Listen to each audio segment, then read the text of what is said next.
निवडणूक होती 2019 ची विधानसभा। चाळीसगावचे तत्कालीन आमदार आणि सध्याचे शिंदे गटाचे नेते उन्मेष पाटील लोकसभेवर निवडून गेल्यानं भाजपची चाळीसगावची सीट कोणाला जाणार हा मोठा प्रश्न होता। उन्मेष पाटील केंद्रात गेल्यानं भाजपकडे दुसरा मोठा चेहरा नव्हता। अचानक एके दिवशी भाजपकडून उमेदवारांची घोषणा झाली। चाळीसगावला भाजपचे अधिकृत उमेदवार म्हणून एका नावाची घोषणा झाली आणि ते नाव पाहून सगळेच अवाक झाले। कारण याआधी हे नाव राजकीय वर्तुळात प्रसिद्धही नव्हतं। ते नाव होतं मंगेश चव्हाण। ना कोणता वशिला ना कोणता बॅकअप, इव्हन कोणती राजकीय पार्श्वभूमी नाही, तरी देखील गिरीश भाऊंनी नाव सुचवलं आणि वरती ते मान्यही करण्यात आलं। निकाल लागला आणि मंगेश चव्हाण पहिल्यांदा आमदार झाले। आज त्याच मंगेश चव्हाणांना मंत्री गिरीश महाजन आपल्या राजकीय वारस म्हणून पाहतात। राजकारणात सत्ता आणि वारसा कधीच पाळण्यात ठेवून दिला जात नसतो, तो संघर्षाच्या तलवारीनं खेचून आणावा लागतो। विशेषतः खानदेशच्या मातीत जिथे राजकीय वर्चस्वासाठी रक्ताची नातीही एकमेकांच्या उरावर बसली, तिथे एका प्रस्थापित नेत्यानं स्वतःच्या निवृत्तीचा बॉम्ब टाकत आपल्या उत्तराधिकाऱ्याचं सुतवाच करणं अनेक अर्थानं महत्त्वपूर्ण ठरतं। मंत्री गिरीश महाजन यांनी चाळीसगावच्या शासकीय कार्यक्रमात आपल्या निवृत्तीबाबत एक महत्त्वपूर्ण विधान केल्यानं राज्याच्या राजकारणात अनेक चर्चा सुरू झाल्या। माझ्या 7 टर्म झाल्या, अजून एखादी टर्म राहू, पण कुठंतरी थांबलं पाहिजे असा सूर आवळत गिरीश महाजनांनी खानदेशातल्या नवीन राजकीय समीकरणांना आकार दिलाय। मंत्री गिरीश महाजन यांनी चाळीसगावात एका विकास कामाच्या कार्यक्रमात आमदार मंगेश चव्हाण यांचा जळगाव जिल्ह्याचे भावी नेतृत्व म्हणून उल्लेख केला आणि खानदेशसह राज्यात एकच चर्चा सुरू झाली। मंगेश चव्हाण आणि गिरीश महाजन यांच्यातील नात्याची वीण समजून घेण्यासाठी आपल्याला 2019च्या विधानसभा निवडणुकीचा फ्लॅशबॅक पाहावा लागेल। चाळीसगावचे तत्कालीन आमदार उन्मेष पाटील आणि लोकसभेवर निवडून गेल्यामुळे ही जागा रिक्त झाली होती। चाळीसगाव मतदारसंघावर अनेक वर्षांपासून प्रस्थापित घराण्याचं आणि दिग्गज नेत्यांचं वर्चस्व होतं।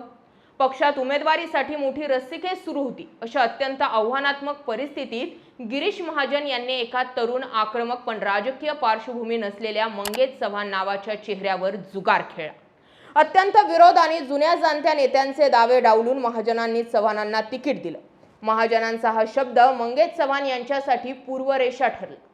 त्या पहिल्याच निवडणुकीत अत्यंत चुरशीच्या लढतीत चव्हाणांनी विजय मिळवला आणि महाजनांचा विश्वास सार्थ ठरवला। तिथून पुढे महाजन बोलणार आणि चव्हाण करून दाखवणार हे समीकरण जळगाव जिल्ह्यात पक्क झालं।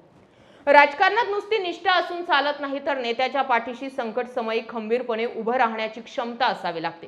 गिरीश महाजन यांनी जेव्हा जेव्हा जळगावात किंवा उत्तर महाराष्ट्रात भाजपची प्रतिष्ठा पणाला लावली, तेव्हा मंगेश चव्हाण हे त्यांच्यासाठी संकटमोचक नंबर 2 बनून पुढे आले। त्याचे 5 मुख्य कारण। दाखला क्रमांक 1, एकनाथ खडसेंच्या सूर्यास्तानंतर चव्हाणांचा सूर्योदय। जळगाव जिल्ह्यात गिरीश महाजन आणि एकनाथ खडसे यांच्यातील राजकीय संघर्ष संपूर्ण महाराष्ट्रानं पाहिला। खडसे यांनी जेव्हा भाजपला सोडचिठ्ठी दिली, तेव्हा खानदेशात भाजप खिळखिळी होईल अशी चर्चा होती। खडसेंसारख्या बलाढ्य आणि ज्येष्ठ नेत्याला उत्तर देण्याची हिंमत जिल्ह्यातील अनेक प्रस्थापित नेते दाखवत नव्हते। अशावेळी मंगेश चव्हाण यांनी स्वतःची राजकीय कारकीर्द पणाला लावून थेट आघाडीवर येत खडसेंवरती घणाघाती हल्ले चढवले।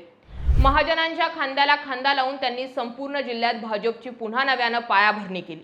खडसे गेल्यानं भाजप खिळखिळी होईल हा युक्तिवाद त्यांनी खोटा ठरवला। उलट खडसेंच्या एक बालेकिल्ल्याला त्यांनी सुरुंग लावला। दाखला क्रमांक 2, जिल्हा दूध संघ आणि जिल्हा बँक निवडणुकांमधील मॅनेजमेंट। जळगाव जिल्हा दूध संघ आणि जिल्हा बँकेची निवडणूक म्हणजे महाजन आणि खडसे यांच्यातील प्रतिष्ठेची लढाई होती। महाजन राज्याच्या राजकारणात व्यस्त असताना त्यांनी या संपूर्ण निवडणुकीच्या पडद्यामागील मॅनेजमेंटची आणि मोर्चेबांधणीची जबाबदारी मंगेश चव्हाणांवर सोपवली। चव्हाणांनी मायक्रो प्लॅनिंग करत विरोधकांचे पत्ते कट केले। सहकार क्षेत्रातील राष्ट्रवादी आणि काँग्रेसच्या जुन्या जाणत्या दिग्गजांना धूळ चारत चव्हाणांनी भाजप प्रणित पॅनलला ऐतिहासिक विजय मिळवून दिला। चव्हाणांच्या या इलेक्शन मॅनेजमेंट कौशल्यानं महाजनांना आश्वस्त केलं की आपल्या मागे जिल्हा सांभाळणारा खंदा नेता तयार झाला। जिल्हा बँक निवडणूक असो की दूध संघाची निवडणूक असो, मंगेश चव्हाण यांनी खडसेंना दोन्ही ठिकाणी आसमान दाखवत आपल्या नवीन मंगेश चव्हाण ब्रँड प्रस्थापित केला।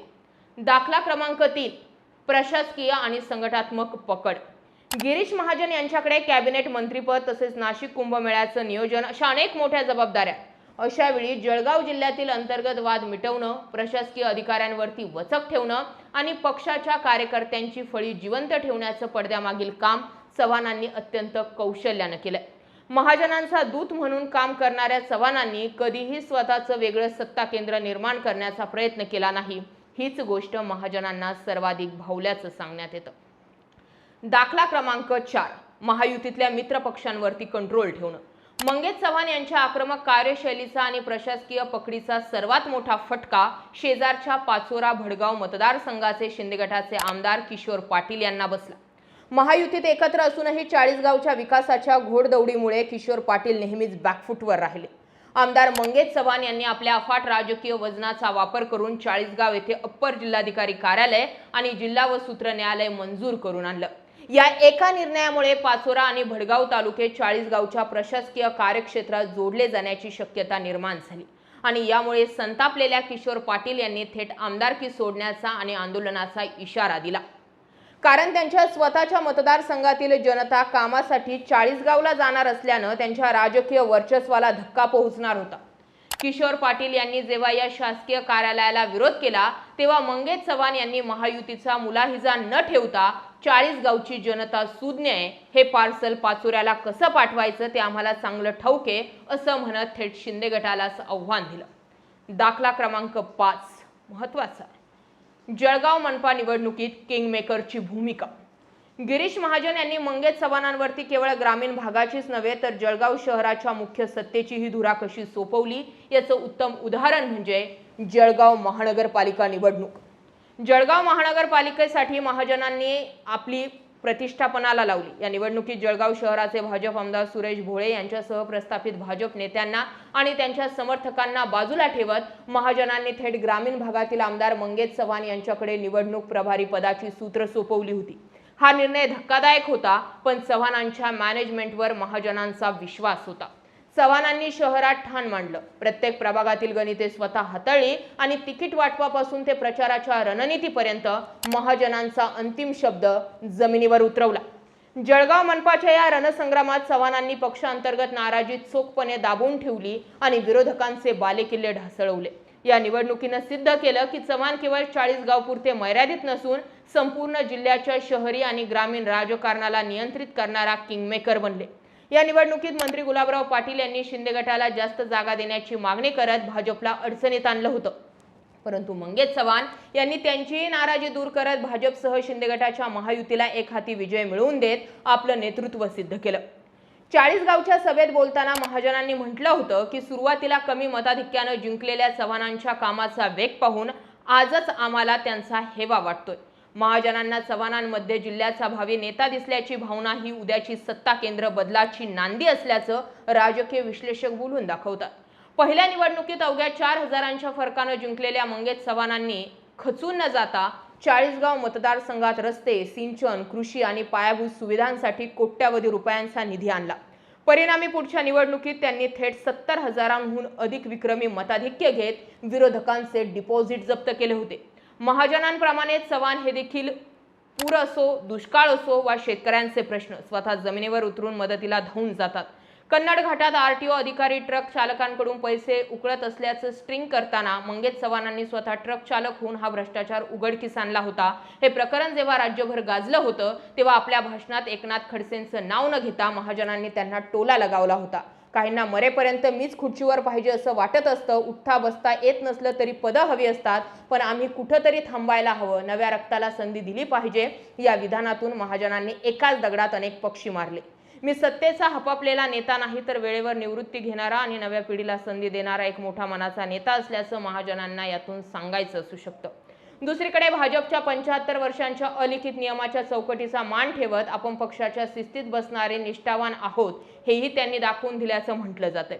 गिरीश महाजन यांनी घेतलेली ही भूमिका जळगाव जिल्ह्याच्याच नव्हे तर उत्तर महाराष्ट्राच्या राजकारणाला नवी दिशा देणारी ठरणार आहे. प्रस्थापित घराण्यांची मक्तेदारी मोडून काढत महाजनांनी मंगेश चव्हाण यांच्या पाठीवर दिलेली ही थाप म्हणजे जळगाव भाजपचा नवा बॉस कोण असेल याचा स्पष्ट संदेश. महाजनांनी दिलेली प्रत्येक अवघड जबाबदारी आणि राजकीय आव्हानं चव्हाणांनी वेळेवर फते करून दाखवली. म्हणूनच ते आज महाजनांचे नॅचरल सक्सेसर बनले असल्याचं आता म्हटलं जातंय. तुम्ही कसं पाहता? मंगेश चव्हाणांना एक भावी नेता म्हणून पाहता येईल। जोपर्यंत गिरीश महाजन होते तोपर्यंतच मंगेश चव्हाण दबून राहिले। पुढे जाऊन गिरीश महाजनांपेक्षाही बडा नेता होण्याचे गट्स मंगेश चव्हाणांमध्ये आहेत। कमेंट करा। मुद्दा विषय आवडला असेल तर जास्तीत जास्त लोकांपर्यंत जरूर शेअर करा। जय महाराष्ट्र।